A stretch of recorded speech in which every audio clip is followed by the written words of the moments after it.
Hey guys, Jeremiah here with Bowtie Productions.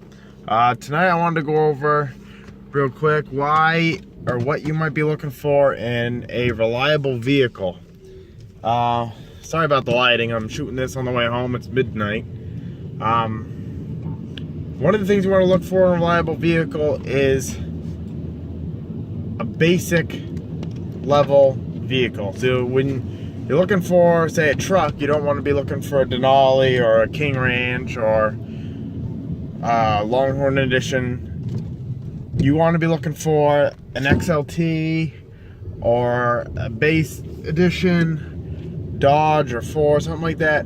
Something that is not a lot of frills, something that might have power windows and cruise control and all that, but not that has leather, power seats, touchscreen radio, all of this, because at that point, not only does it become less reliable, but when something does break, it costs so much more to fix it that it's not worth it. When you're looking for something in cars, you probably don't want to go with a rear-wheel drive unless you live somewhere that it's always warm and sunny and you never have snow, because you're gonna have to buy a second one or learn to drive that rear wheel so good in the snow.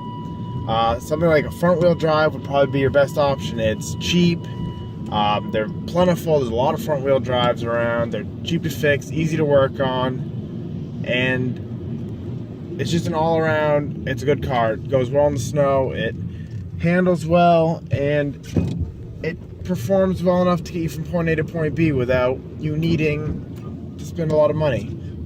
You probably don't want to go for something like a Mini Cooper or a WRX all-wheel drive, something like that, because those are performance cars and they are going to wear out a lot quicker, and it's going to cost you for having both axles that are driven. I mean, all four wheels that are driven. It's going to cost you a lot more. It's going to be more expensive to fix. The shims on the suspension are going to wear differently, and you're going to end up going through tires and bearings and everything a lot quicker. So that's not something you want. And then look for a good name. Go online, look for car reviews. Look up most reliable car, 2003 most reliable car. And when you have found something that everybody really likes, for example, a Civic in 03, they did a galvanized body. That was the first year they did it. So those cars don't rust as fast as everything else, and Civics have a good name to begin with. So that was something that I looked at when I was buying a car. I went with a Volvo because it's got a good name behind it. I went with a base model, and I managed to find one that had heated seats and a cruise control, which were two things that I really wanted.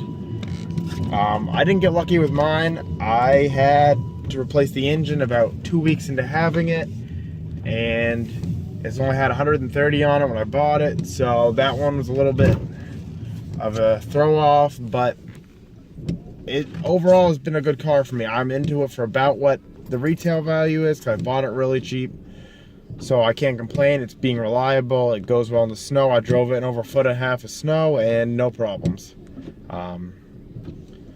So that's it. The main point is to decide what you want, go online, look it up, review it. Look for owner reviews, not dealer reviews, because they'll just give you what they think you want to hear. And look up maintenance schedules, what people have had to put onto it, what goes at what mileage. And then if you have a certain amount of money and you want something really reliable for the money with little to no rust, look for something older that you're going to pay more than what it's worth, because those are the ones that have been taken care of by, say, an older gentleman who doesn't work. He just uses a grocery getter. It sits in the garage. He's going to ask a little bit more for it because it's in really good condition, but it's also been really well taken care of. Any oil changes it needs, it's had. It's worth the extra money, because while you might feel like you're getting screwed at the first point, you're not going to have to put any money into it afterwards because it's been taken care of its whole life, versus buying something that's 3 or 4 years newer and you're going to immediately have to put tires and brakes on it, which isn't much, but all of a sudden you're into it for $700 or $800 more than what you originally had. You might need an alignment, and it's going to need the oil change right off the bat, so you're into it for $1,000. Whereas you could just go a couple years older, pay a little bit more, and you have something that's going to last you a lot longer for less money. Thanks for watching. If you like this video, hit like, subscribe to the channel, and post any comments on what you'd like to see in future videos down below. Thanks for watching.